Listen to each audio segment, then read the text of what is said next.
Hello बच्चों। Hello बच्चों, कैसे हैं आप लोग। आशा कर रहा हूं कि आप लोगों की एग्ज़ाम की प्रिपरेशन बहुत अच्छी चल रही होगी। लेक्चर्स आप रेगुलर फॉलो कर रहे होंगे। जो डाउट्स बहुत सारे बच्चों को आ भी रहे हैं, वो लगातार टेलीग्राम पे कनेक्टेड भी हैं मुझसे, डाउट्स पूछ रहे हैं।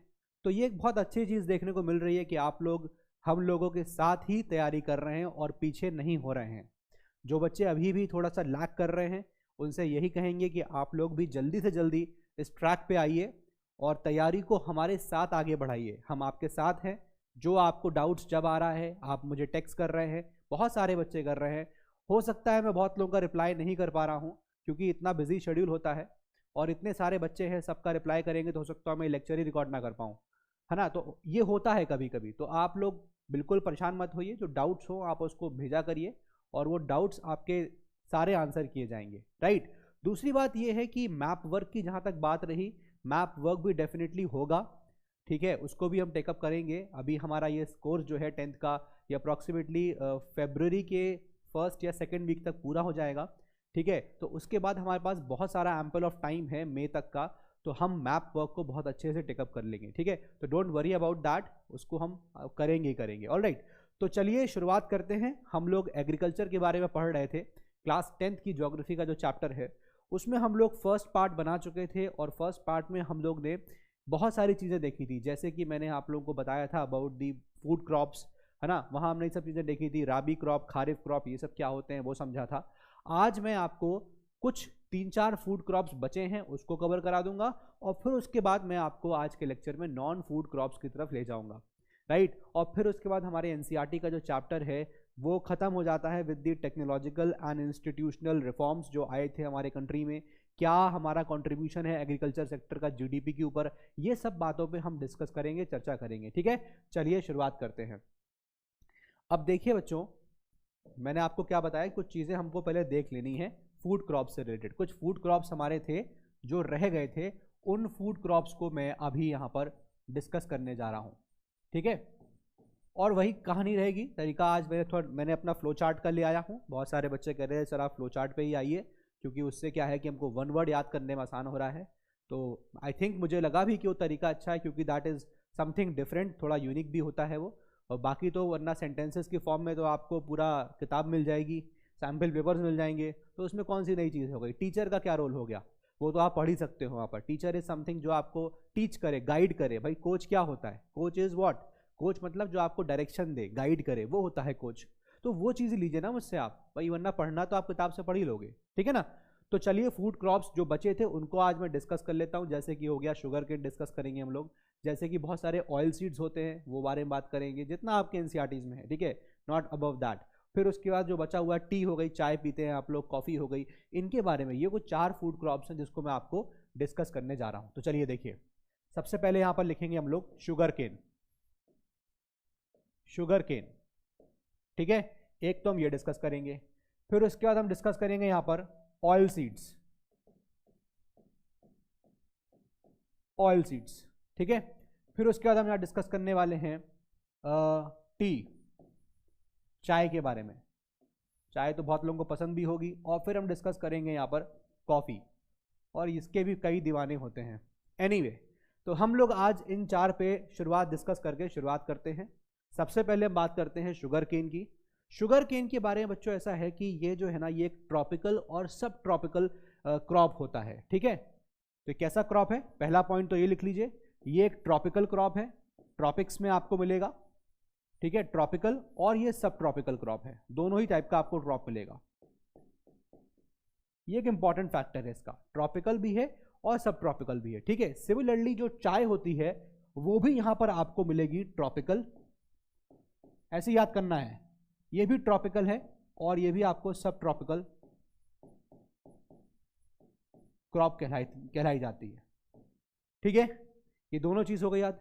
अब इसके बाद अगर आप देखेंगे इसको कैसा क्लाइमेट चाहिए, तो अगर मैं शुगर केन की बात करूं तो शुगर केन को अगर आप इमेजिन करिए थोड़ा, अगर आपने ट्रैवल किया होगा तो आप जब जाते हैं तो आपको ट्रेन से बहुत सारे खेत दिखते हैं। तो जब भी अगली बार से ट्रैवल करिए तो उन खेतों को जरूर देखा करिए कि यार यहाँ पर कौन सी फसल उगाई जा रही है। उससे क्या होगा, आपको आइडिया लगेगा, अच्छा ये एरिया ये वाला है, यहाँ पर फसल ये वाली है। तो उस एरिया का आपको टेम्परेचर ही पता है, उस एरिया का आपको पता है कि यहाँ पानी कितना बरसता है ना, तो इससे थोड़ा आसानी हो जाती है। तो देखिए अगर शुगर केन की बात करें तो इसको बहुत ही हॉट और ह्यूमिड क्लाइमेट चाहिए होता है। प्लीज राइट, इसको चाहिए होता है हॉट एंड ह्यूमिड क्लाइमेट। ठीक है, पॉइंट नंबर 2 क्लियर हो गया? ठीक बात है। अब अगर मैं आपसे बात करूं चाय की, तो यहां आप देखेंगे चाय को, इसको कैसा चाहिए? इसको चाहिए बहुत ज्यादा, आप देखेंगे warm moist type of climate, warm moist, इसका रिक्वायरमेंट ये वाला होता है। ठीक है, ये चीज थोड़ा याद रखिएगा। और इसमें इंपॉर्टेंट ये है कि वार्म मॉइस्ट होना चाहिए और फ्रॉस्ट फ्री, मतलब यहां पर बर्फ नहीं होनी, फ्रॉस्ट नहीं होना चाहिए, फ्रॉस्ट फ्री क्लाइमेट होना चाहिए। ठीक है, मैं सी क्लाइमेट नहीं लिख रहा हूं, क्लाइमेट आप चाहे लिख लिए, चलिए क्लाइमेट ये ऐसा होना चाहिए।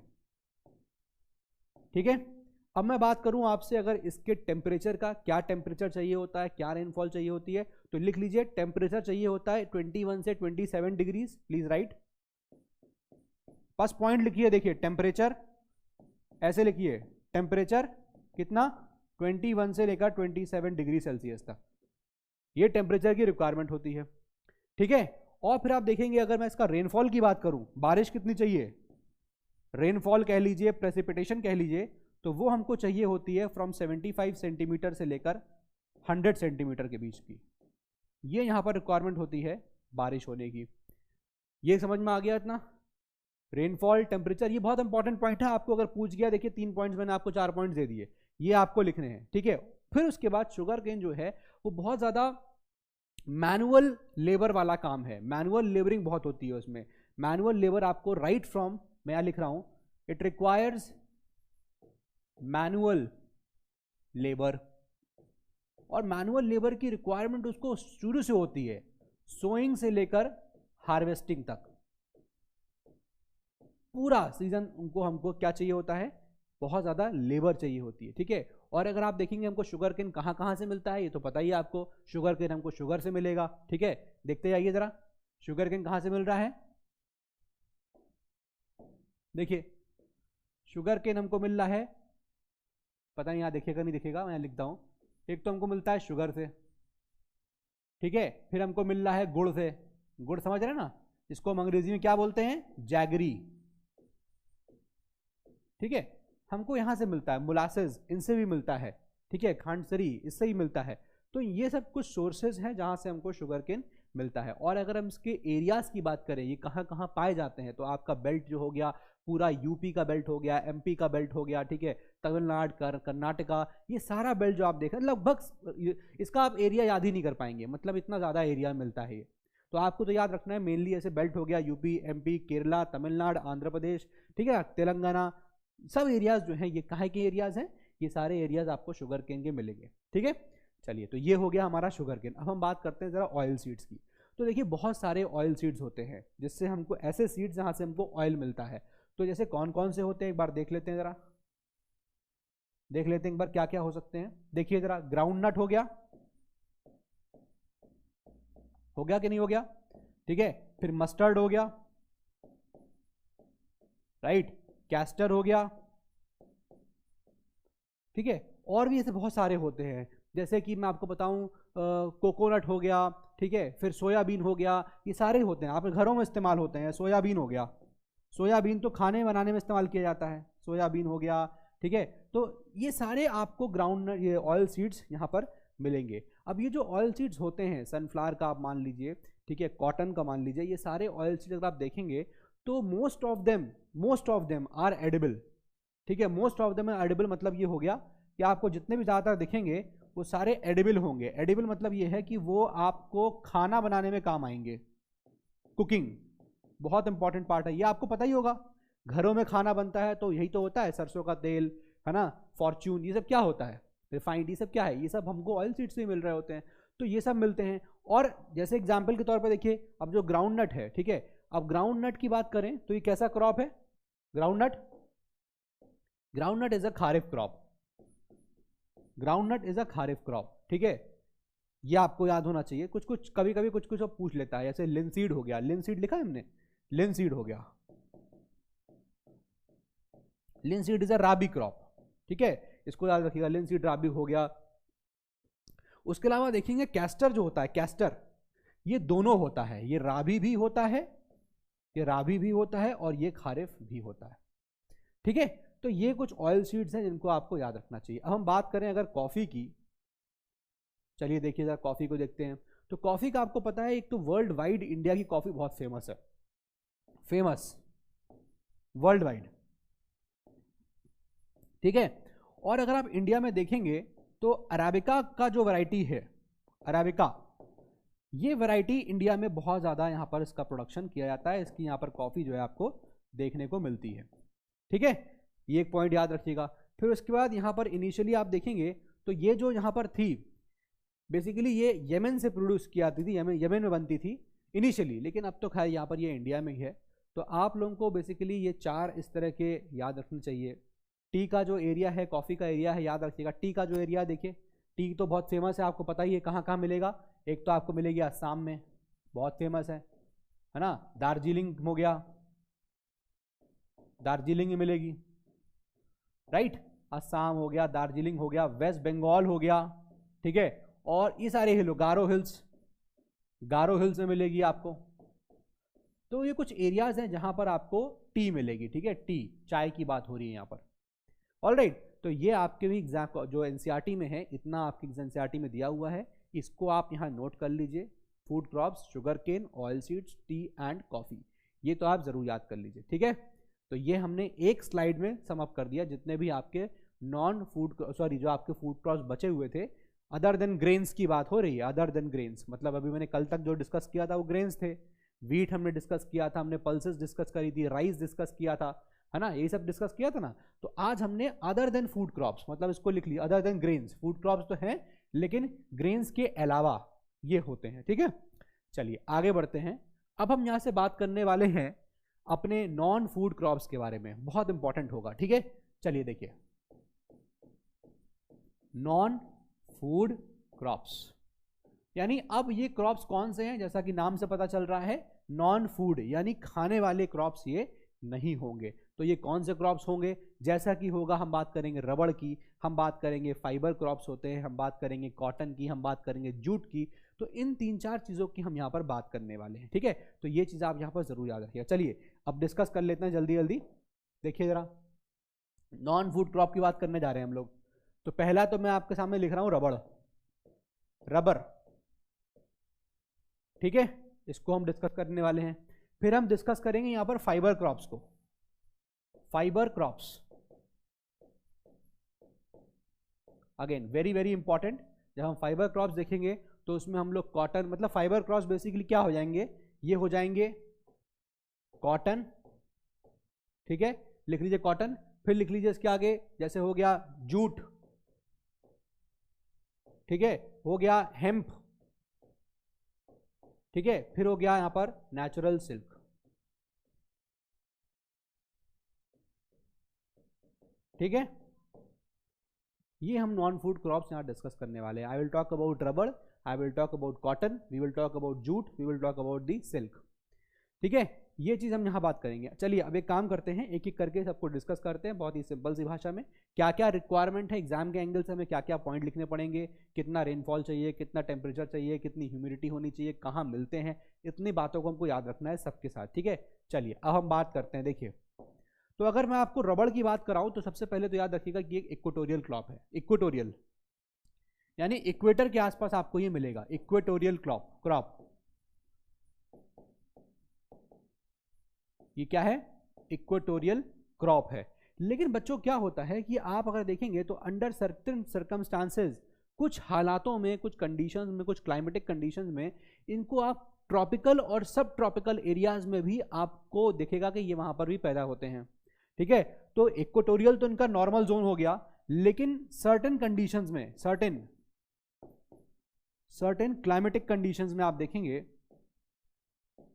तो ये कहां पर मिलेंगे, ये हमको मिलने वाले हैं ट्रॉपिकल और ट्रॉपिकल एंड सब ट्रॉपिकल एरियाज, यहां पर हमको ये मिलने वाले हैं, ठीक है। इंपॉर्टेंट चीज है इसके लिए, बहुत इंपॉर्टेंट है, ये नोट कर लीजिए। अब इसके बाद देखिए आप रेनफॉल लिख लीजिए 200 सेंटीमीटर, राइट, रेनफॉल लिखिए 200 सेंटीमीटर। फिर लिखिए आप टेम्परेचर लिखिए इसका 25 डिग्री सेल्सियस से ज़्यादा चाहिए हमको। रेनफॉल 200 सेंटीमीटर, कितनी ज़्यादा रेनफॉल चाहिए लिख लीजिए, अच्छा, राइट, रेनफॉल 200 सेंटीमीटर से भी ज़्यादा चाहिए, ठीक है। टेम्परेचर की बात करें अगर हम, तो टेम्परेचर भी हमको 25 डिग्री सेल्सियस से ज़्यादा का चाहिए, ठीक है। दोनों चीज़ें इंपॉर्टेंट है। और एरिया आप देखेंगे तो रबड़ का एरिया मैंने क्या बताया, इक्वेटोरियल एरिया मिलेगा जनरली। तो हमारा जो रीजन है अर्थ का अगर आप देखें तो वो हम इक्वेटर से ऊपर है थोड़े से, है कि नहीं। तो रीजन तो इक्वेटोरियल हो गया, लेकिन हमारे ऊपर से ट्रॉपिक ऑफ कैंसर भी निकलता है, तो हम ट्रॉपिकल एरियाज में भी मिलते हैं। तो मतलब ये है कि जो ट्रॉपिकल एरिया का रीजन से लेकर नीचे साउथ तक सब जगह आपको यहाँ पर रबड़ मिलने वाला है। तो राइट फ्रॉम आप देखेंगे सबसे अच्छा कहाँ मिलेगा, सबसे पास कौन सी जगह है इक्वेटर के, केरला। तो सबसे अच्छी रबड़ कहाँ मिलने वाली है आपको, केरला में मिलेगी, ठीक है। अब केरला मिल रही है तो डेफिनेटली हम तमिलनाडु लिखेंगे ही, क्योंकि बगल में ही है वो, तो इसके भाई लिखना ही पड़ेगा, ठीक है। एंड बाय दैट लॉजिक अब केरला तमिलनाडु के ऊपर आ जाइए जरा, भाई अपना कंट्री ये है ना इंडिया, भाई हमने क्या, ये इक्वेटर पास हो रहा है सपोज, तो मैंने क्या बताया, मैंने बताया तो ये देखिए इंडिया है, ठीक है, ये इंडिया अपना जा रहा है। अब अपना इंडिया अगर ये है तो हमने क्या बताया आपको, ये श्रीलंका है, तो हमने क्या बताया कि ये इक्वेटोरियल क्रॉप है, मतलब यहाँ इक्वेटर के पास इसकी जो पैदावार होती है ज़्यादा अच्छी होती है, तो सबसे नजदीक, और ये अपना जाता है ट्रॉपिक ऑफ कैंसर, ठीक है। तो सबसे जो इक्वेटर के पास जगह कौन सी है, केरला है, यहाँ पर होना चाहिए, तमिलनाडु है यहाँ पर है, ठीक है। फिर उसके बाद आप देखेंगे कर्नाटका यहाँ पर आपको मिलेगा, फिर ना, तो ये सब जगह आपको मिलेंगी, यहाँ पर आपको डेफिनेटली रबड़ का मिलेगा। और साथ में जो ये अंडमान और निकोबार आइलैंड यहाँ बने हुए हैं, यहाँ पर आपको बहुत ज़्यादा रबड़ देखने को मिलता है। तो लिख लीजिए केरला, तमिलनाडु, ठीक है। फिर आप लिखिए आंध्रा, कर्नाटका लिखिए पहले, कर्नाटका, एक मिनट, फॉर अ रीजन, ठीक है। कर्नाटका का मैं खाली के लिख रहा हूं, और इसके बाद आपको दिखेगा अंडमान एंड निकोबार, शॉर्ट में लिख रहा हूं A and N, Andaman and Nicobar island, यहाँ पर आपको सब जगह ये देखने को मिलेगा, क्या चीज़, रबड़ के प्लांटेशंस, ठीक है। रबड़ के आपको ये सब चीज़ें यहाँ पर पैदावार होते दिखेगी। ये हो गया हमारा रबड़। अब मैं आपको बात करूँगा फाइबर क्रॉप्स की। तो फाइबर क्रॉप्स बच्चों, जैसे हम बात कर रहे हैं यहाँ पर कॉटन की, हम बात कर रहे हैं जूट की, और हम बात कर रहे हैं हेम्प की, हम बात कर रहे हैं नेचुरल सिल्क की। अगर मैं इन तीन की बात करूं, तो ये हमें कहाँ से मिलते हैं, ये हमको बेसिकली मिलते हैं क्रॉप से, क्रॉप्स, ठीक है। लेकिन अगर मैं नेचुरल सिल्क की बात करूं तो ये हमको क्रॉप से नहीं मिलता है, ठीक है। ये हमें कहां से मिलता है, ऑब्टेन फ्रॉम द कोकून, और कोकून किसका, cocoon of a silk worm, please right. ये हमें क्रॉप से मिल रहे हैं, और ये हमको मिल रहा है कोकून ऑफ किसका, कोकून से मिल रहा है ऑफ सिल्क वॉर्म, ठीक है। और बच्चों जब हम लोग इस कोकून से सिल्क को निकालने की कोशिश करते हैं सिल्क वॉर्म से, तो उसको हम बोलते हैं, हम कहेंगे रियरिंग ऑफ सिल्क वॉर्म हो रहा है। And rearing of silkworm को बोला जाता है सेरीकल्चर, बहुत इंपॉर्टेंट है, ठीक है। तो लिख लीजिए रियरिंग ऑफ सिल्क वॉर्म, क्या बोलते हैं रियरिंग ऑफ सिल्क वॉर्म को, it is called as sericulture, बहुत इंपॉर्टेंट है, please mark an asterisk over this कि व्हाट इज सेरीकल्चर, आपसे पूछा जाएगा। नेचुरल सिल्क, तो फाइबर क्रॉप्स की बात कर रहे हैं, 1 2 3 4 बताए, ये 3 तो आपको देखिए क्रॉप से मिल जाएंगे। ये आपको जो नेचुरल सिल्क है ये कहां से मिलेगा, जो सिल्क वॉर्म होता है उसके कोकून से मिलेगा।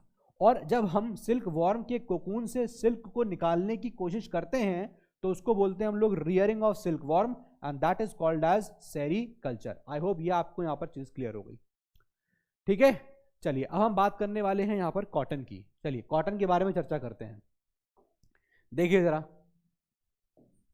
पहले हम कॉटन के बारे में बात करेंगे, फिर हम उसके बाद जूट के बारे में बात करेंगे, ठीक है।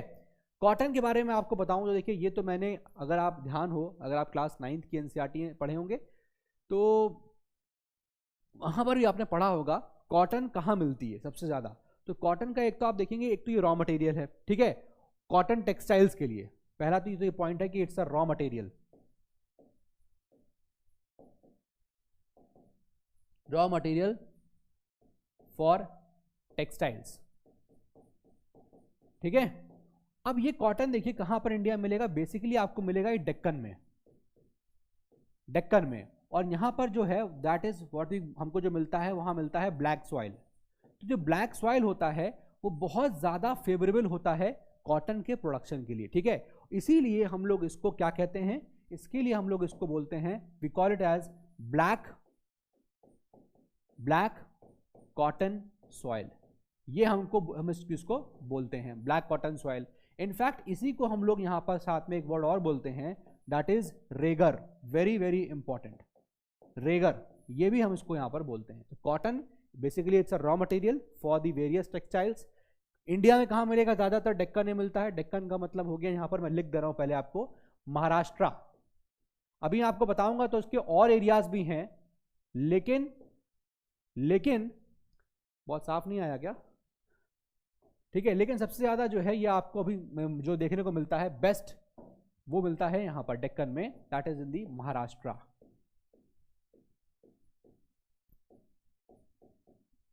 ठीक है, तो बहुत ज़्यादा कॉटन प्रोडक्शन होता है महाराष्ट्र के अंदर, डेक्कन के अंदर।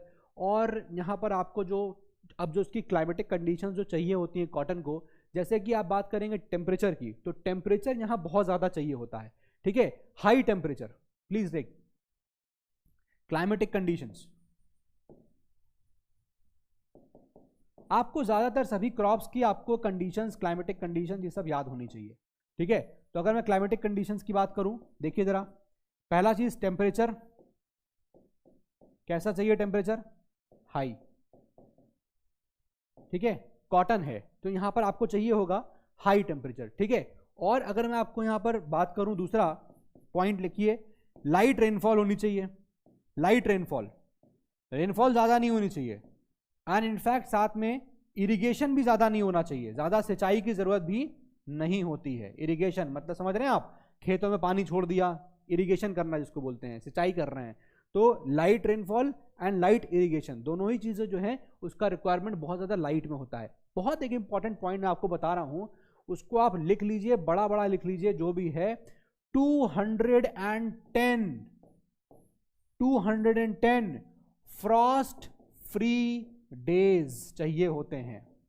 फ्रॉस्ट फ्री डेज, कम से कम इतने दिन चाहिए होते हैं जब बिल्कुल भी यहां फ्रॉस्ट ना जमी हो। तो बेसिकली 210 फ्रॉस्ट फ्री डेज चाहिए होते हैं। ठीक है, ब्राइट सनशाइन चाहिए होती है, भी लिख लीजिए, बड़ा बड़ा लिखिए उसको, ब्राइट सनशाइन चाहिए होती है।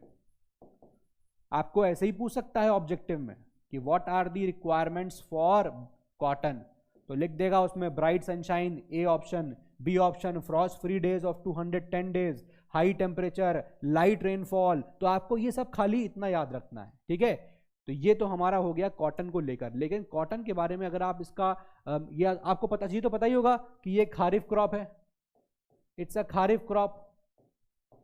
ठीक है, नहीं पता है तो अब लिख लीजिए। और इसके अगर आप एरियाज देखेंगे तो ये कहाँ कहाँ मिल रहा है, देखिए जरा। एक तो एरिया आप देखिए, यहां पर मैं लिख रहा हूं एरियाज, जैसे हो गया यूपी, ठीक है, यूपी का जोन हो गया, हरियाणा हो गया, ठीक है, यूपी हो गया, हरियाणा हो गया, पंजाब हो गया, सब जगह आपको मिलेगा, यूपी, हरियाणा, पंजाब, मतलब ये तो हो ही गया। इसके अलावा मैंने आपको क्या बताया, महाराष्ट्र, डेफिनेटली इसके पास मध्य प्रदेश, इन सब जगह आपको कॉटन का प्रोडक्शन जो है होता दिखेगा। ठीक है, कॉटन हो गया। अब हम आते हैं जूट पे। जूट की बात करूं तो इसको गोल्डन फाइबर कहा जाता है। जूट, इसको क्या बोला जाता है, इसको बोलते हैं हम लोग गोल्डन फाइबर। याद रखने का तरीका यह है कि मैंने इसको देखिए गोल्डन कलर से लिखा भी है, येलो कलर से, तो याद रखिएगा जूट जो है वो गोल्डन फाइबर से बना होता है। ठीक है, बहुत ही उसको अच्छा फर्टाइल सॉइल चाहिए होता है जूट को, बहुत ज्यादा फर्टाइल सॉइल। अब इंडिया जो है हमेशा से जूट का मार्केट इंडिया का बहुत अच्छा रहा है। ब्रिटिशर्स के टाइम से आप देखिए तो वो लोग यहाँ पर आते थे, जूट यहाँ से इंडिया से ले भी जाते थे। इतनी सुप्रीम क्वालिटी का जूट हमको यहाँ पर इंडिया में मिलता है। ठीक है, बहुत अच्छा मिलता है। लेकिन वही बात है कि हम लोग उसको इतना यूटिलाइज नहीं कर पाते हैं, जिस लेवल का प्रोडक्शन हमें करना चाहिए, क्योंकि हमारा सोर्स है वो यहाँ पर नहीं मिल पाता है। ठीक है, तो फर्टाइल सॉइल चाहिए, फ्लड पेन्स होने चाहिए, टेम्परेचर बहुत हाई होना चाहिए, लिखिए इसको, टेम्परेचर रिक्वायरमेंट हाई होना चाहिए। जूट के लिए you need to have flood plains, ठीक है, ये होना चाहिए। उसके अलावा अगर मैं आपको बताऊं तो इसका यूज देखिए आप, जूट का क्या क्या बनाते हैं इससे। आपने देखा है ना, इससे कारपेट बनता है, इससे देखिए बैग्स बनते हैं, जो गनी बैग्स होते हैं वो बनाए जाते हैं।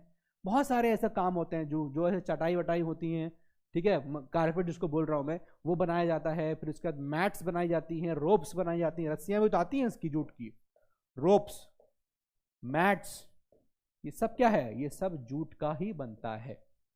ठीक है, तो गोल्डन जूट को गोल्डन फाइबर कहा जाता है। बहुत ही फर्टाइल सॉइल चाहिए उसको, फ्लडेड प्लेन्स के साथ, ठीक है, फ्लडेड प्लेन्स चाहिए, फ्लड प्लेन्स, टेम्परेचर हाई होना चाहिए इसका। कारपेट, बैग्स, रोप्स, ये सब चीज़ें जो है इसकी बनाई जाती हैं।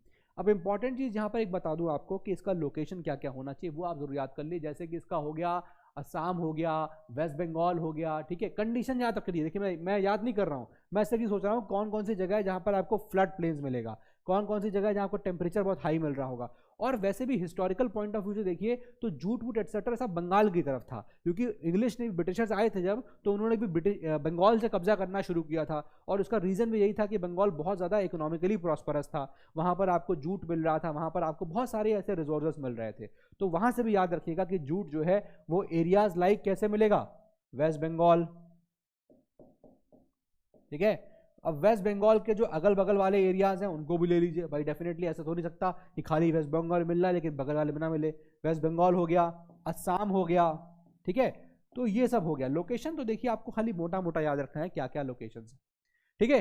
तो एक तो ये हो गया। अगर मैं आपको बात करूं, एक आपके बुक में और चीज दी हुई है, that is called as horticulture crops. यहीं पर इसको रोक रहे हैं, हम बात कर रहे हैं यहां पर हॉर्टिकल्चर क्रॉप्स की। अब हॉर्टिकल्चर क्रॉप्स का मतलब यहाँ क्या हो गया, बेसिकली हम बात करने वाले हैं यहाँ पर फ्रूट्स की, ठीक है, फ्रूट्स की बात करेंगे। तो ये भी आपको मिलेगा, ट्रॉपिकल और टेम्परेट फ्रूट्स की बात कर रहे हैं यहाँ पर, ठीक है। कहाँ कहाँ आपको ये चीज देखने को मिलेगा, देखिए। तो अगर मैं आपको बताऊं कुछ कुछ बहुत इंपॉर्टेंट फ्रूट्स हैं और उनकी रिलेटेड जगह भी हैं कि वो चीज़ वहीं पर मिलती है खाली। जैसे मैंगोज की बात करूं मैं आपसे, मैंगोज, तो बच्चों मैंगोज जो होता है ना वो बहुत ज़्यादा फेमस है। कहाँ का, महाराष्ट्र का, आंध्र प्रदेश का, यूपी का, वेस्ट बंगाल का, यहाँ का आम बहुत ज़्यादा फेमस है। तो लिख लीजिए, मैंगोज की बात करें तो देखिए महाराष्ट्र, महाराष्ट्र, ठीक है। यूपी आपने सुना होगा, लखनऊ का से जो आम होता है बहुत ज़्यादा फेमस होता है, ठीक है। आंध्र प्रदेश का बहुत ज़्यादा फेमस होता है, आंध्रा, ठीक है। फिर आप देखिए, मैं ऑरेंजेस की बात करूं तो एक शहर है जो ऑरेंजेस के लिए बहुत जाना जाता है, that is Nagpur, that is Nagpur, बहुत ज़्यादा फेमस है ये पे पूरा। आप देखेंगे यहाँ पर ऑरेंजेस बहुत ज़्यादा होते हैं, ठीक है। बनाना की बात करूं, बनाना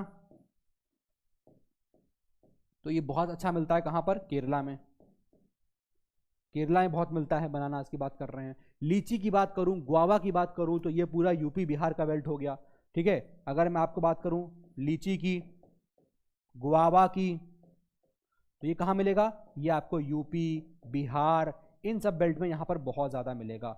हाँ, तो समझ रहे हैं आप, हॉर्टिकल्चर क्रॉप्स क्या हुए, ये फ्रूट्स हुए जो बेसिकली इस तरह के ट्रॉपिकल और टेम्परेट फ्रूट्स की बात कर रहे हैं जो प्रोड्यूस किए जाते हैं, ठीक है।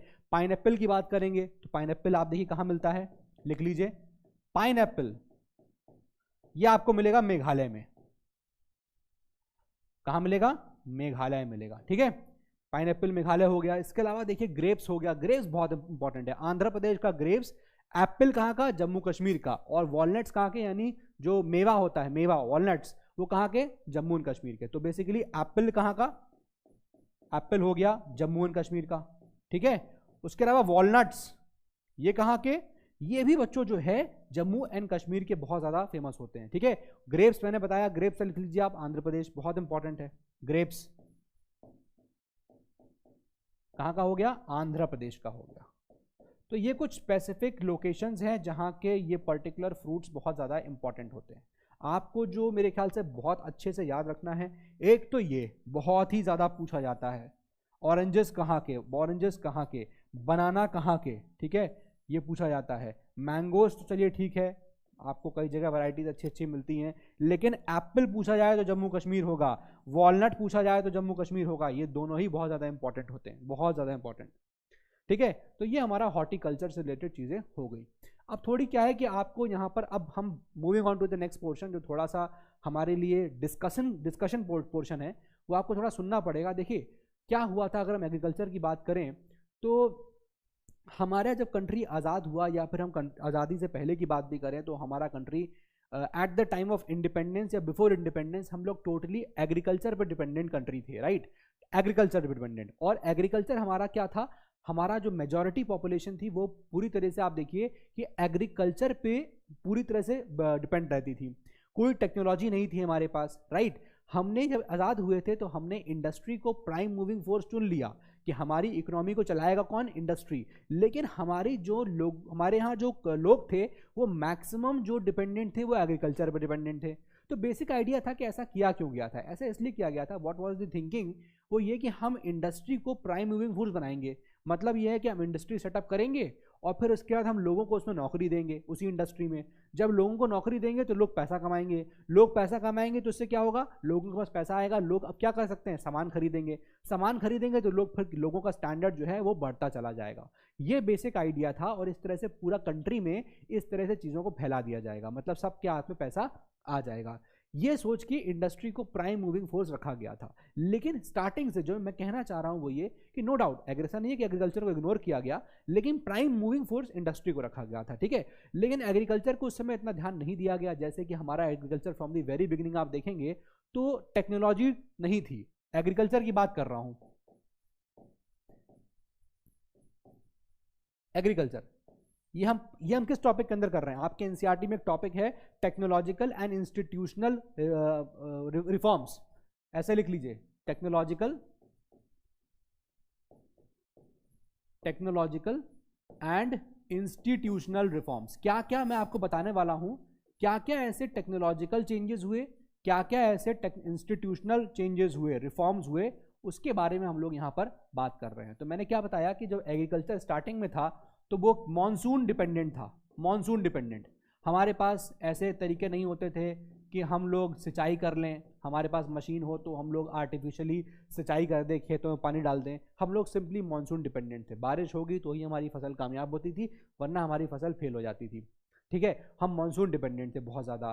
फिर हम देखिए हमारे हुआ क्या कि हमारे पास टेक्नोलॉजी भी नहीं थी, टेक्नोलॉजी भी नहीं थी ऊपर से, मतलब टेक्नोलॉजी है नहीं, मॉनसून हम डिपेंडेंट हैं, और साथ में इंडिया की पॉपुलेशन बढ़ती चली जा रही थी। सोचिएगा ज़रा, पॉपुलेशन में इंक्रीज होता चला जा रहा है, इसका मतलब क्या हो रहा है कि डिमांड बढ़ती चली जा रही होगी लोगों की, है कि नहीं, सोचने वाली बात है कि नहीं। भाई हमारा एग्रीकल्चर था पहले, उसमें कोई टेक्नोलॉजी थी नहीं, सारा काम मैनुअली होता था, ठीक है। मॉनसून डिपेंडेंट होते थे हम लोग, हमारे पास फर्टिलाइजर नहीं है कि हम खाद अच्छी बना दें, हम सॉइल अच्छा कर लें, कुछ नहीं था हमारे पास। पॉपुलेशन इंडिया की बढ़ती जा रही थी, जब लोग बढ़ेंगे देश के अंदर तो लोग खाना भी ज़्यादा डिमांड करेंगे, ज़्यादा लोग हैं ना तो खाना हमको ज़्यादा चाहिए, खाना ज़्यादा चाहिए तो क्या होगा, हमारे पास एग्रीकल्चर के ऊपर प्रेशर आएगा कि उतना सप्लाई करो। लेकिन एग्रीकल्चर के पास कोई टेक्नोलॉजी तो थी नहीं कि वो उतना सप्लाई कर पाता, तो यहाँ पर क्या हुआ, डिमांड बढ़ती चली गई, और जब डिमांड ऐसे बढ़ती चली गई तो प्रॉब्लम जो है, क्राइसिस, ये आने लगी। This led to the crisis, और इस क्राइसिस में अब क्या किया जाए, यहाँ पर गवर्नमेंट बहुत ज़्यादा विचार कर रही थी। तो गवर्नमेंट ने क्या किया, गवर्नमेंट ने कहा ठीक है एक काम करते हैं, हम लोग शुरू करते हैं एबॉल्यूशन ऑफ जमीन। अब जमींदारी उन्होंने खत्म करना शुरू की, क्राइसिस आई तो इसका आउटकम क्या हुआ, इसके आउटकम देखिए यहां पर क्या आएंगे। नंबर 1 आउटकम देखिए जरा, लिखिए कलेक्टिवाइजेशन, कलेक्टिवाइजेशन। दूसरा कंसोलिडेशन ऑफ होल्डिंग्स, जो होल्डिंग्स हैं, मतलब होल्डिंग मतलब लैंड, लैंड को कंसोलिडेट कर दिया, कंसोलिडेशन ऑफ होल्डिंग्स, ठीक है। नंबर 3 इसके बाद आपको देखने को मिलेगा, जैसे हम बोल सकते हैं एबॉल्यूशन ऑफ जमींदार, एबॉल्यूशन ऑफ जमींदार या जमींदारी, ये सब चीज़ों को ख़त्म किया गया, ज़मींदारी सिस्टम ख़त्म किया गया। ज़मींदारी सिस्टम मतलब क्या हो गया कि पहले एक एक आदमी के पास बहुत ज़्यादा ज़मीन होती थी तो उसको हम लोग ज़मींदार कहते थे, ठीक है। तो वहाँ पर क्या हुआ कि ज़मींदारी सिस्टम को अबॉलिश कर दिया गया, और वो लैंड को दोबारा यहाँ पर क्या किया गया, उसको रीडिस्ट्रीब्यूट किया गया, दोबारा बांटने की बात कही जाने लगी, ठीक है। तो यहाँ पर क्या हुआ कि बेसिकली आप देखेंगे तो कुछ कुछ चीज़ें और यहाँ पर सामने, ये तो सामने आया ही आया, इसके अलावा यहाँ पर और भी चीज़ें सामने आती हैं। जैसे फॉर एग्जांपल मैं आपको बताऊँ कि यहाँ पर लैंड रिफॉर्म्स होना शुरू हो गए, ठीक है, लैंड रिफॉर्म्स हुए। लैंड रिफॉर्म में क्या था, मेन फोकस था कि हम अपने बेसिकली फर्स्ट 5 ईयर प्लान की बात जो कर रहे थे उसको हमने ध्यान देना शुरू किया, ठीक है। तो पहला याद रखिएगा कि इनसे क्या हुआ, इनसे हमारा एक तरीके से ये हुआ लैंड रिफॉर्म्स। लैंड में रिफॉर्म्स हो गए कि नहीं हो गए, और ये लैंड रिफॉर्म्स की बात जो है हमने right from the first 5 year plan से करना शुरू कर दी थी। फर्स्ट 5 ईयर प्लान, भाई इंडिया के 12 5 ईयर प्लान आए हैं ना, प्लानिंग कमीशन ने बनाए थे, उसके बाद क्या आ गया, नीति आयोग आ गया, राइट। तो जो हमारा पहला 5 ईयर प्लान था वहीं से हमने क्या किया, we started doing land reforms, और उसमें हमने जमींदारी सिस्टम को अबॉलिश कर दिया, उसमें हमने कंसोलिडेशन किया ऑफ होल्डिंग्स का, जो लोग लैंड को होल्ड कर रहे थे कंसोलिडेट किया उन चीज़ों को, और कलेक्टिवाइजेशन, हमने हर चीज़ को कलेक्टिवाइज किया, डेटा कलेक्ट करना, लैंड कलेक्ट करना, ये सब चीज़ें हमने करी, ठीक है। तो ये सब चीज़ें यहाँ पर हुई। लेकिन क्या हुआ कि जब हमारा यहाँ पर एक लॉ चलता है इनहेरिटेंस का, लॉ ऑफ इनहेरिटेंस चलता है, तो उस लॉ ऑफ इनहेरिटेंस से होता क्या है, देखिए जरा, लॉ ऑफ इनहेरिटेंस से यहाँ क्या होता है। आई होप आपने ये लॉ तो सुना ही होगा, लॉ ऑफ इनहेरिटेंस। इसमें होता ये है कि जो प्रॉपर्टी है वो प्रॉपर्टी डिवॉल्व कर जाती है, इनहेरिटेंस, इनहेरिट करी जाती है प्रॉपर्टी, समझ रहे हैं आप। जैसे मान लीजिए कोई व्यक्ति ए था, उसके पास एक प्रॉपर्टी थी, ठीक है, वो प्रॉपर्टी थी। अब ये ए के 2 बच्चे थे, मान लीजिए ए के 2 बच्चे थे, एक बच्चा था बी और एक बच्चा था सी। तो जब ए मरेगा तो उसकी प्रॉपर्टी उसके दोनों बच्चों में चली जाएगी। मान लीजिए अभी तक ए था, उसके पास इतनी बड़ी प्रॉपर्टी थी, लगभग हमने बोल दिया 1000 मीटर स्क्वायर, इतनी प्रॉपर्टी थी उसके पास। लेकिन जब ये मरेगा तो इसका इनहेरिटेंस का लॉ ये कहता है कि इसकी प्रॉपर्टी आधी आधी बांट दी जाएगी। तो अब इसको 500 मीटर स्क्वायर मिलेगा, इसको 500 मीटर स्क्वायर मिलेगा। तो देखिए क्या हुआ, ऐसे सोचिए इनकी शादी होगी जब, तो इनके बच्चे जब होंगे तो यहाँ पर क्या होगा, इसके भी 2 बच्चे होंगे। मान लीजिए बी के बच्चे होते हैं, हम कह सकते हैं ऐसे, मान लीजिए एक्स हो गया, एक वाई हो गया। तो इनको तो और कम मिला, 250 मीटर स्क्वायर ही खाली मिला, इनको भी 250 मीटर स्क्वायर मिला। एंड सोचिए एक टाइम आएगा जब ये प्रॉपर्टी बहुत कम होती चली जाएगी, बहुत ज़्यादा कम हो जाएगी। तो बेसिकली मैं क्या कहना चाह रहा हूँ वो ये कि लॉ ऑफ इनहेरिटेंस से जो चीज़ निकल के आती है वो आता है, समझ में ये आता है कि भैया लॉ ऑफ इनहेरिटेंस से फ्रैगमेंटेशन बहुत हो गया है ज़मीन का, ठीक है। क्या हो गया है, फ्रैगमेंटेशन, फ्रैगमेंटेशन ऑफ लैंड, ये बहुत ज़्यादा हो चुका है because of the law of inheritance. और इसकी वजह से क्या होता है, जब किसी भी किसान के पास ज़मीन कम बच रही होती है तो अब वो क्या करता है, एक्स्ट्रा प्रोडक्शन कराने की कोशिश करता है। क्योंकि अभी तक उसको, भाई यहाँ पर तो था, उसको बहुत ज़मीन ज़्यादा थी, विदाउट एनी एक्सटर्नल हेल्प वो प्रोडक्शन डाल देता था, उसको सफिशिएंट अमाउंट मिल जाता था। लेकिन सोचिए जस्ट अगर आप 1 जनरेशन ऊपर जाएंगे, 2 जनरेशन, तो इनके पास 1000 मीटर स्क्वायर थी, इसके पास तो वो भी 1/4 बची है खाली। तो यहाँ जो प्रोडक्शन हो रहा होगा उसका 1/4 प्रोडक्शन यहाँ पर हो रहा होगा, 1/4 प्रोडक्शन ये कर पा रहे होंगे। लेकिन क्या होता है कि अगर इनको अपना प्रोडक्शन बढ़ाना था तो अब यहाँ पर चीज़ें थोड़ी चेंज होना स्टार्ट हो गई थी, ठीक है। बहुत सारी चेंजेस यहाँ पर आते हैं।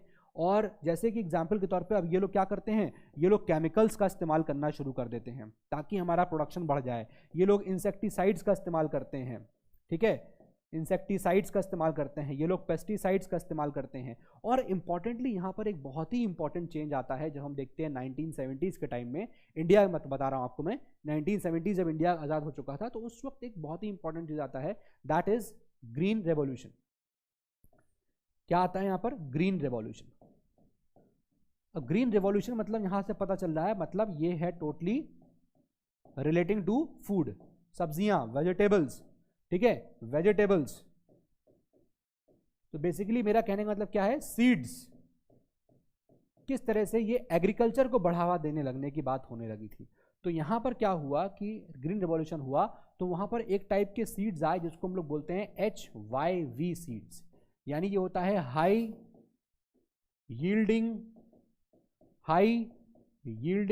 वैरायटी। ये यहाँ पर देखने को आपको मिलेगा। तो ये इस तरह के यहाँ पर जब सीड्स आ गए तो ये सीड्स की क्वालिटी ये थी कि बहुत ज़्यादा, बहुत हाई लेवल पे इन सीड्स ने प्रोडक्शन करना शुरू किया। अब इंडिया में एक बात याद रखिएगा, हमेशा बात ये है कि हमारे यहाँ ऐसा नहीं है कि लॉ नहीं बनता है, हमारे यहाँ लॉ की कमी नहीं है। Problem is not with the law, law हमारे कंट्री में होता है लेकिन हमारे कंट्री में प्रॉब्लम है इम्प्लीमेंटेशन की। मतलब चीजें इंप्लीमेंट नहीं होती हैं जैसे होनी चाहिए। ये प्रॉब्लम है, this is the problem. Law हमारे यहाँ सारे हैं, सारे ऐसे लॉ हैं जो हमको किसानों को बेटर करने की कोशिश करते हैं, लेकिन उस पर इंप्लीमेंट नहीं हो रहा है। अब किसान हमारे लाइफ के लिए कितना ज़्यादा इंपॉर्टेंट है, इसको हमको रियलाइज़ करना चाहिए, जो कि कोई आदमी रियलाइज़ करने को तैयार ही नहीं होता है। इमेजिन अ सिचुएशन कि अगर यही किसान जिसकी हम बात कर रहे हैं, ये अपने इस 1000 मीटर स्क्वायर की ज़मीन पे किसानी करे ही ना, मान लो ये फसल बोए ना, पैदा ही ना करे फसल, या इतना करे खाली कि ये खा ले अकेला, तो हम लोगों का क्या होगा। तो इट इज़ इम्पॉर्टेंट कि हम लोग को किसान को बहुत ज़्यादा यहाँ पर तवज्जो देना चाहिए, बहुत ज़्यादा उनको इंपॉर्टेंस देना चाहिए, क्योंकि किसान ही है जो हर चीज़ को इंपॉर्टेंस देकर चला रहा है। अगर किसान का यहाँ पर बहुत अच्छा आप उसको रेम्यूनरेशन दें, बहुत अच्छे पैसे उसको मिलते रहें, सपोर्ट प्राइसेस मिलता रहे उसको, तो डेफिनेटली वो बहुत ज़्यादा प्रोडक्शन कर सकता है, बहुत ज़्यादा। क्योंकि देखिए एग्रीकल्चर एक ऐसा फील्ड है जहाँ पर कोई ऐसा वो नहीं होता, भाई मान लीजिए किसी साल पानी नहीं बरसा, ठीक है, तो प्रोडक्शन नहीं हुआ, तो ये सब चीज़ें उसके आउट ऑफ हैंड चली जाती हैं। इसलिए गवर्नमेंट ने भी क्या किया कि गवर्नमेंट में बहुत सारी चीज़ें करने की कोशिश करी थी। जैसे कि आप देखिए कि गवर्नमेंट ने क्या स्टार्ट किया, गवर्नमेंट सेट कि ओके फाइन, एक काम करते हैं हम लोग, जैसे ग्रामीण बैंक थे वो बना दिए गए, जैसे कि किसान क्रेडिट कार्ड थे वो बना दिए गए, ठीक है। तो ये सब चेंजेस यहाँ पर गवर्नमेंट ने किए हैं। तो गवर्नमेंट ने क्या क्या क्या किया है, जैसे कि किया है ग्रामीण बैंक। अब ये जो ग्रामीण बैंक है, जैसे नाम से पता चल रहा है, ग्रामीण मतलब होता है रूरल, ग्रामीण इलाका होता है ना, तो ग्रामीण मतलब हो गया रूरल। तो बेसिकली ये ग्रामीण बैंक है। अब ये ग्रामीण बैंक क्या कर रहा है, ये बैंक जो है वो लोन देगा, ठीक है, ये लोन देगा, बहुत ही कम इंटरेस्ट रेट पे ये लोन दे रहा होगा किसानों को।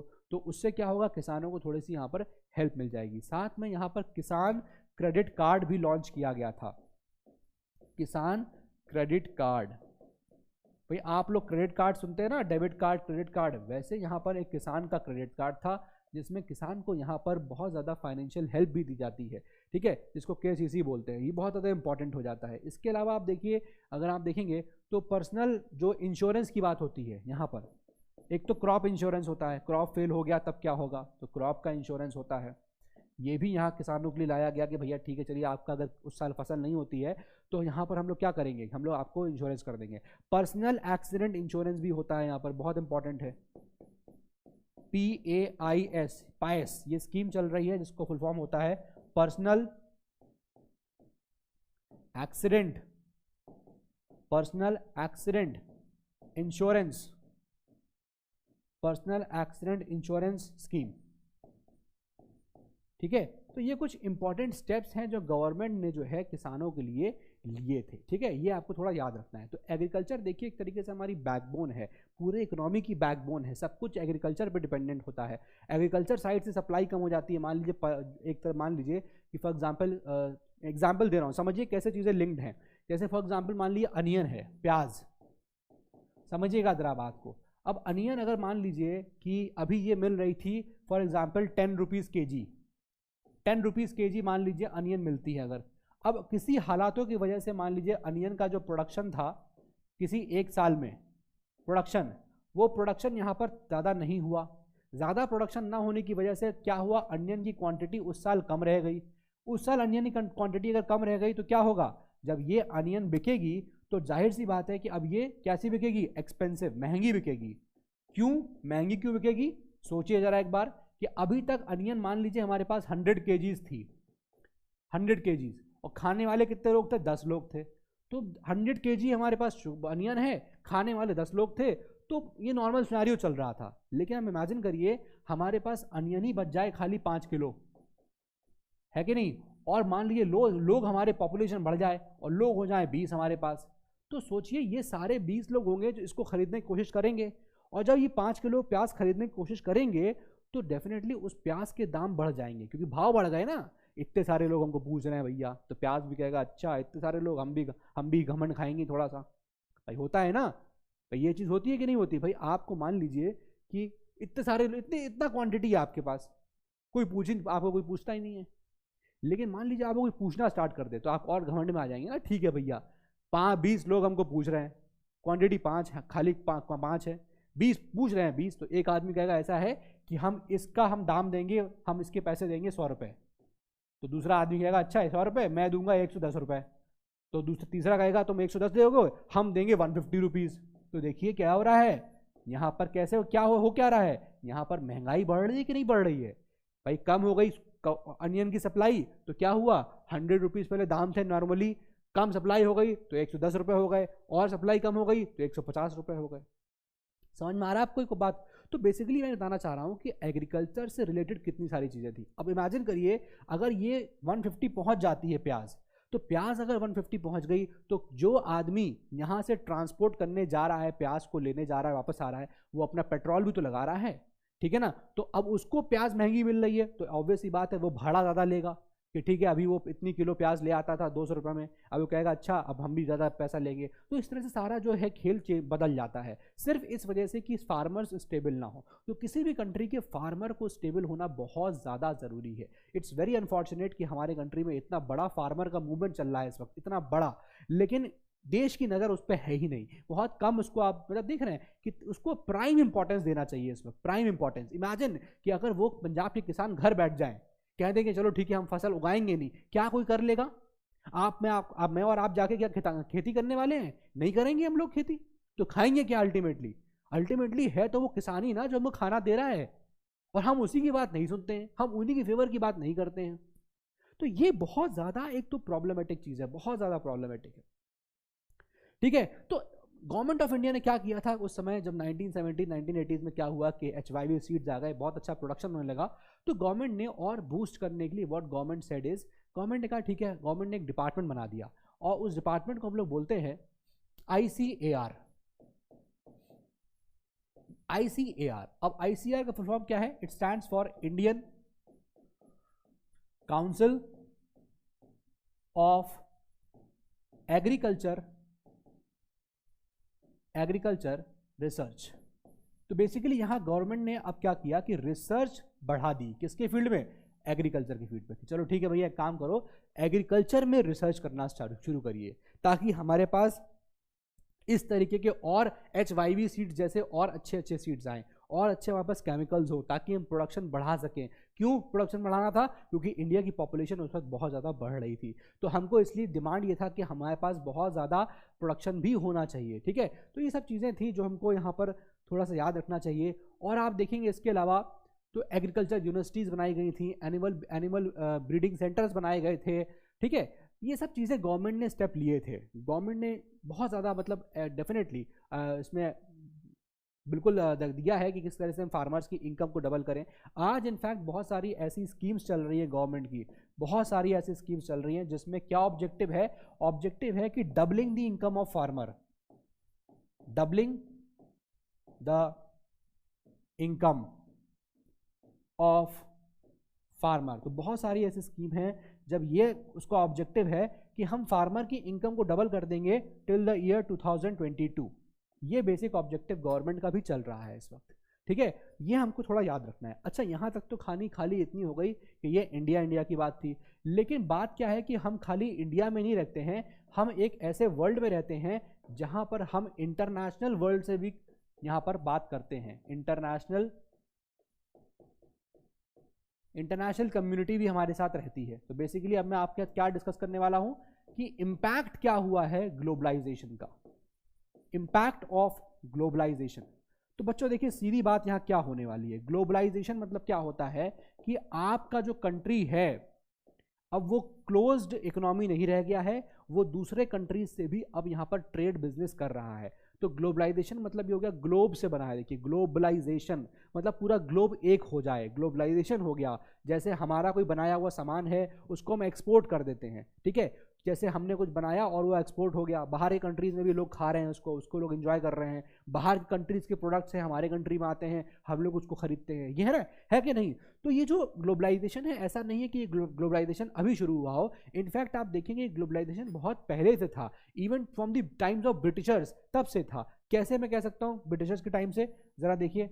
अभी देखिए ब्रिटिशर्स क्या करते थे, ब्रिटिशर्स इंडिया आए थे और जब इंडिया आए थे तो उन्होंने यहाँ पर क्या देखा, कॉटन उनको बहुत अच्छा लगा, तो उन्होंने यहाँ पर अपने देश में ले जाकर कॉटन टेक्सटाइल्स इंडस्ट्रीज बना दी थी। इंडिया में कॉटन टेक्सटाइल इंडस्ट्री बनी। यहाँ से इंडिया से क्या होता था भाई, इंडिया में क्या हुआ, कॉटन टेक्सटाइल इंडस्ट्रीज बनाई गई। और हुआ क्या इससे, हुआ ये कि इंडिया से क्या करने लगे ये लोग, कॉटन ले जाने लगे, रॉ कॉटन, ठीक है। रॉ कॉटन यहां से इंडिया से जाने लगी और ये कहां ले जाने लगे, इंग्लैंड। और आप यकीन नहीं मानेंगे कि इंग्लैंड में जो मैनचेस्टर है, लिवरपूल है, वहां पर आप देखेंगे ना तो वहां जो इंडस्ट्रीज हैं कॉटन टेक्सटाइल की, they were flourishing at that time only because of the raw materials जो इंडिया से जाता था। इंडिया से कॉटन जा रहा है इंग्लैंड, वहां पर जो कॉटन टेक्सटाइल इंडस्ट्री है वो इसीलिए फ्लरिश कर रही थी क्योंकि उसका जो इंडिया की क्वालिटी जो थी कॉटन की, बहुत ही अच्छी क्वालिटी थी, बहुत सुप्रीम क्वालिटी का हमको कॉटन यहां पर मिलता है। लेकिन अगेन सोचने वाली बात है कि दूसरे देश वाले इतना आगे निकल गए, हमारे ही रिसोर्सेज को ले गए और अपने इस्तेमाल कर लिया, लेकिन हम अपने किसानों को वो चीजें नहीं दे पा रहे हैं। ठीक है, तो ग्लोबलाइजेशन सिर्फ अभी की बात नहीं है, इनिशियल टाइम से भी ग्लोबलाइजेशन था। हमारी बहुत सी चीजें हैं जो एक्सपोर्ट होती थी, जैसे स्पाइसेस हैं। यूरोप तो पूरा इंडिया इसीलिए आता ही था कि स्पाइसेस इंडिया में मिलेंगे, क्योंकि यूरोपियंस क्या होते थे, देखो मैं आपको बताऊं, देखिए यूरोप में क्या होता है। यूरोप एक ऐसी जगह है बच्चों जो नवंबर से लेकर आप देखेंगे तो पूरा फरवरी तक, नवंबर से फरवरी पूरा आइस से भरा होता है कि नहीं, आइस ही आइस होती है। मैं पहले जमाने की बात कर रहा हूं जब फ्रिज नहीं हुआ करते थे। तो इस वक्त जब टोटल आइस जम जाती थी यूरोप के अंदर, तो उनको अब अपना खाने को प्रिजर्व करने के लिए चाहिए होते थे मसाले, स्पाइसेस, और मसाले मिलते थे इंडिया में। तो ये लोग इंडिया आते थे, जब ये लोग इंडिया पहुंचते थे, ये लोग आए इंडिया, तो इंडिया से क्या लिया उन्होंने, इंडिया से लिया उन्होंने स्पाइसेस।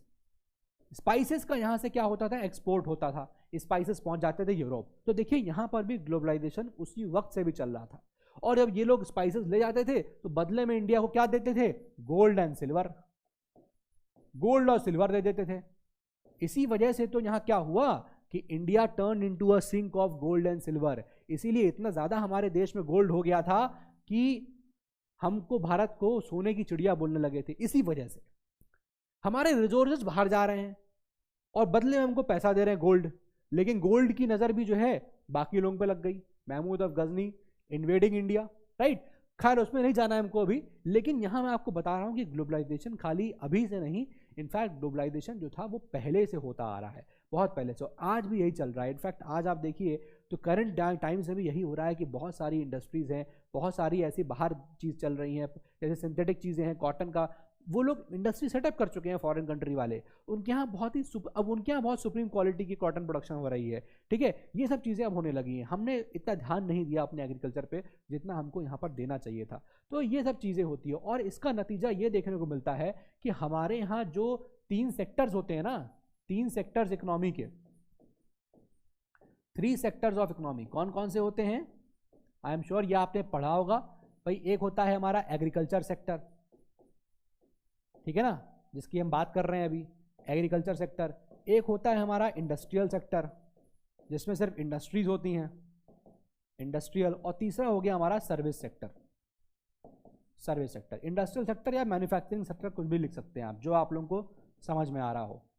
ठीक है, तो यहां पर अगर आप गौर करेंगे इन 3 सेक्टर्स में, तो सबसे ज्यादा अगर कहीं कोई इंसान इन्वॉल्व है किसी सेक्टर में तो वो होता है एग्रीकल्चर में। मैक्सिमम लोग यहां पर इन्वॉल्व है, मैक्सिमम पीपल जो है वो इस जगह पे इन्वॉल्व है। ये खेती बाड़ी कर रहा है इंडिया के अंदर। बट अफसोस की बात ये है कि जो एग्रीकल्चर का कंट्रीब्यूशन होना चाहिए जीडीपी में, वो सबसे ज्यादा लीस्ट है, सबसे लीस्ट है। यानी सबसे ज्यादा लोग यहां काम कर रहे हैं, लेकिन जो कंट्रीब्यूशन होना चाहिए एग्रीकल्चर का जीडीपी में, हमारा ग्रॉस डोमेस्टिक प्रोडक्ट जो होता है जीडीपी का, कंट्री कितना ग्रो कर रहा है, सबसे कम जो है कंट्रीब्यूशन एग्रीकल्चर का होता है। ये थोड़ी सी अफसोस वाली बात है, इसको हमको थोड़ा सा ध्यान रखना पड़ेगा। यहाँ कुछ ऐसा किया जाए कि हमारे यहाँ लोग एग्रीकल्चर में जो हैं वो तो बने रहें, लेकिन उनको इतना हम यहाँ सपोर्ट करें कि वो उनका जो कंट्रीब्यूशन है वो ज़्यादा हो सके पूरे जीडीपी में। ठीक है, तो ये हमारा पूरा चैप्टर था जो हमने आज वाइंड अप कर दिया रिलेटिंग टू एग्रीकल्चर। अब कोई अगर आपको दिक्कत हो तो आपके पास टेलीग्राम है, आप लोग मुझसे काफ़ी लोग कनेक्टेड हैं मुझसे, आप लोग डाउट्स पूछ सकते हैं अपने। ठीक है, और आसान रास्ता मत ढूंढिएगा, आप लोग एग्जाम की तैयारी करिए। आसान रास्ता अगर आप सोच रहे हैं कि आप आसान रास्ता ढूंढेंगे तो हो सकता है शायद ऐसा रास्ता एग्जिस्ट ही ना करता हो। ठीक है ना, तो ऐसा मत करिए, मेहनत करनी है और कोई शॉर्टकट्स नहीं लेने हैं, ये आपका अल्टीमेट गोल होना चाहिए। ठीक है, चलिए फिर ऑल द बेस्ट, मेहनत करिए, अगली क्लास में मिलते हैं। और मैप वर्क के लिए परेशान मत होइए, वो मैप वर्क कराए जाएंगे। ठीक है, चलिए okay then, take care, bye. पढ़ाई करते रहें। All the very best.